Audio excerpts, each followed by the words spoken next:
Welcome to Voodoo Whiskey Gaming, and this is my late review of Morbid, the Seven Acolytes. I played it on the Xbox Series X. It's also available on the Xbox One, PS4, and PC, and Nintendo Switch.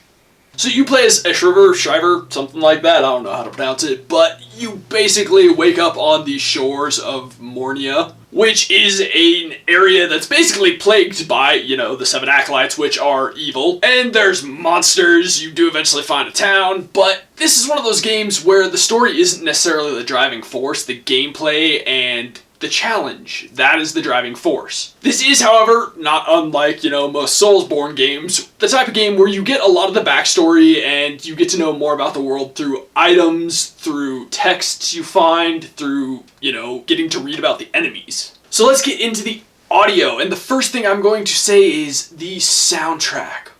Oh my god, I love the soundtrack. The music is so phenomenal. It's haunting, it's beautiful, it's tortured, it just fits the world. It really does, and I think they did a good job with when you are injured, when you are getting closer to death, the music really picks up and gets far more intense. You get these two layers of music when that happens. You get the background music for that area, but then you get this really intense music that comes in over it to show that you're about to die, basically. As for the voiceover work, I didn't hear any, so I can't comment on that because I don't believe there is any. But as for the rest of the sound effects, I really enjoyed them. I think the sound effects were very well done. This is a retro-looking game, but the audio does not feel retro. The weapons have different sound effects. The monsters have different sound effects. There are different sound effects in the world. I just think bringing all of that together the way they did was very well done. So let's get into the gameplay mechanics and whatnot. And first off, this is a top-down Soulsborne style game.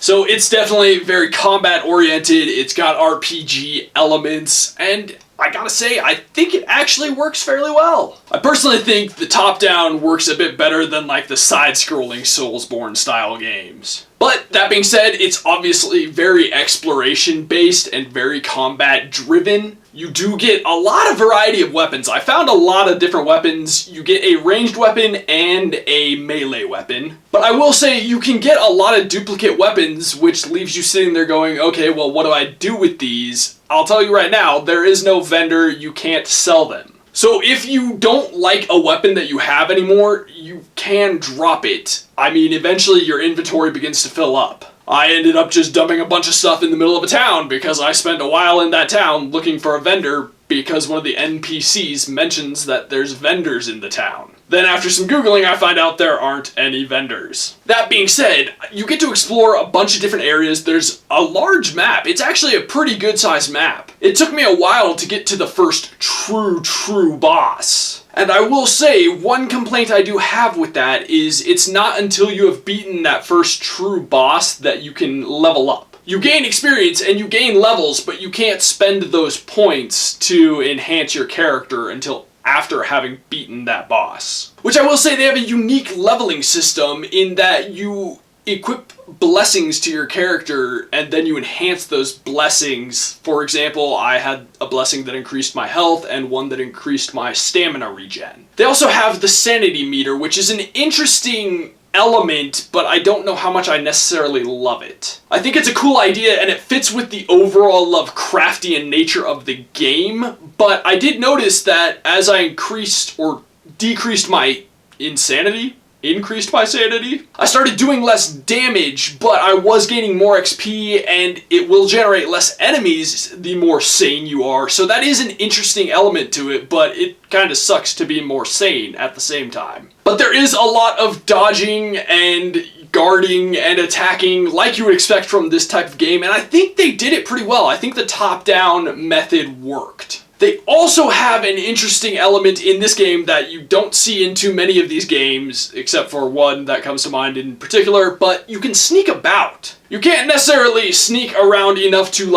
avoid confrontation entirely, but you can sneak around, get the jump on enemies, and when you stealth attack them, you will do more damage. So I liked that element, although I admittedly didn't use it a huge amount. I did use it whenever I saw fit. Let's get into the controls, which are a little weaker and they don't work quite as well as I would like. While mechanically I feel the dodging and the guarding work very well and they are much easier to figure out than other Soulsborne games that I played last year, cough cough Mortal Shell. There were definitely times where I felt that I had dodged and the game did not read that input, or I felt that I had attacked and the game did not read that input. Now some of those times I may have been a little too lost and my stamina had been depleted, but there were definitely times where I dodged and the game was like, nah, you didn't, and I got hit, and this being, you know, a Soulsborne style game, I died. So that was a little frustrating. I do wish the controls were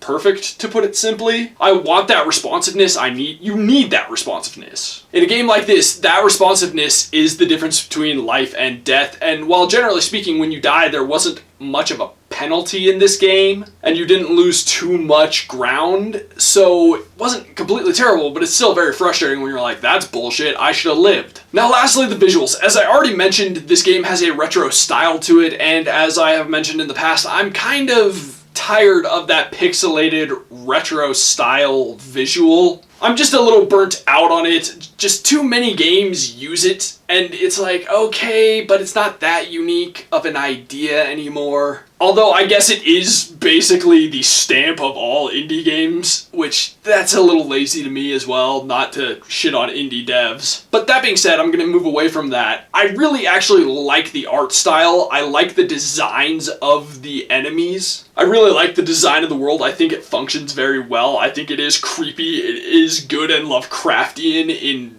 the visual design. And I mean that for the world they made, the creatures they've created. I think it all just works well, and I like that there are some creepy, spooky looking creatures that aren't necessarily evil. I like that, you know, you can't trust everything you see necessarily. I also think they did a good job with the different monsters, making them fit the different areas.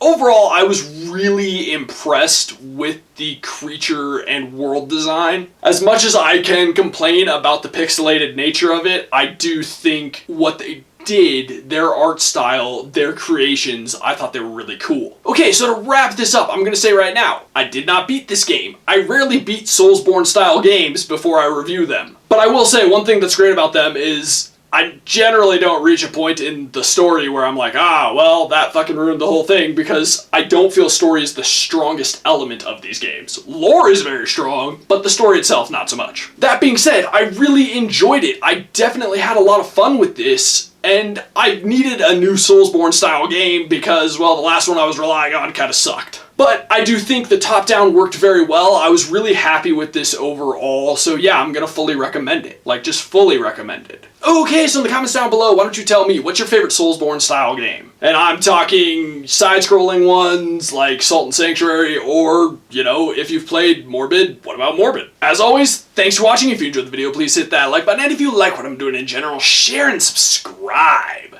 Have a good one. And then you enhance those blessings, which can increase your